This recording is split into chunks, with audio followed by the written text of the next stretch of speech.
রাজধানীর সেগুনবাগিচায় সচিবালয়ের ৭ নম্বর ভবনে ঘটেছে ভয়াবহ অগ্নিকাণ্ড। নিয়ন্ত্রণে কাজ করছে ফায়ার সার্ভিসের ১৯টি ইউনিট। রাত ১:৫২ ওই ভবনে আগুন লাগে। আগুনের খবর পেয়ে ঘটনাস্থলে পৌঁছান ফায়ার সার্ভিস কর্মীরা। রাত থেকে আগুন নেভানোর চেষ্টা চালিয়ে যাচ্ছেন ফায়ার ফাইটাররা। শুরুতে আগুন নিয়ন্ত্রণের জন্য ৮টি ইউনিট কাজ শুরু করে, তবে ভয়াবহতা বাড়তে থাকলে পরে আরও 10টি ইউনিট যুক্ত হয়। অগ্নিকাণ্ডের ফলে পুরো সচিবালয় এলাকা কালো ও ঘন ধোঁয়ায় ঢেকে গেছে। ষষ্ঠ, সপ্তম, অষ্টম ও নবম তলায় ছড়িয়ে পড়েছে আগুন। এখনও জানা যায়নি আগুন লাগার প্রকৃত কারণ। ঘটনাস্থলে ফায়ার সার্ভিসের পাশাপাশি সেনাবাহিনী, পুলিশ, বিজিবি, র্যাব ও এপিবিএন সদস্যরা কাজ করছেন।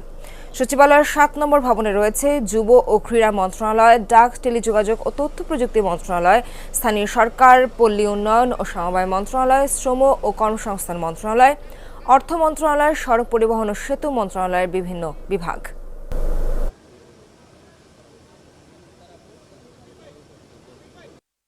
সেটা হৃৎপিণ্ড।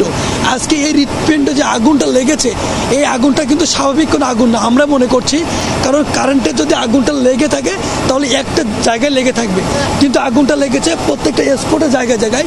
হাসিনার দোষর যারা আছে তাদের এখানে ষড়যন্ত্র আছে। কারণ আমরা যদি দেখি যে বিগত সাল বা বিগত দিন আগুন লাগলো না, আজকে প্রশাসন ক্যাডার বা মিটিং করার পরে আগুন লাগলো, অবশ্যই হয় প্রশাসন ক্যাডার থেকে অথবা দোষরদের মধ্যে কেউ ইন্ধন। একটা হৃৎপিণ্ড ফুলে যাচ্ছে, এটা যদি নিয়ন্ত্রণে আনতে না পারে, ফায়ার সার্ভিসের হেলিকপ্টার, আর্মিদের হেলিকপ্টার, পুলিশের হেলিকপ্টার, এটা বসার আগে কি লাভ?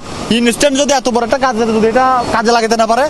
আসলে এখান থেকে ততটা বোঝা যাচ্ছে না, বোঝা যাচ্ছে যে পুড়ে গেছে কিছু কিছু অংশ, কিন্তু ক্লিয়ার বোঝা যাচ্ছে না। আসলে ভিতরে গেলে দেখা যাবে, বোঝা যাবে যে আসলে কোন ফ্লোরটা কতটুকু ক্ষতিগ্রস্ত হচ্ছে। আমি ড্রাইভার, গাড়ি আছে এই পাশে, এখন গাড়ি তো সরাইতে পারতেছি, গ্লাস ভেঙে বললে তো গাড়ি ভেঙে দেবে। সবগুলো বাতি কিন্তু অফ করেই বের হয়, যেতে কোনো ইয়ে আছে কিনা, কিন্তু কিভাবে কি হলো সেটা নিজেই বলতে পারতেছি না। ৬, ৭, ৮, ৯ এই 4টা তলায় আগুন ধরেছে এবং বর্তমানে আমরা আশা করছি আর ঘণ্টাখানিকের মধ্যে অগ্নি নির্বাপন সম্পূর্ণ শেষ হবে বলে আমরা বিশ্বাস করি।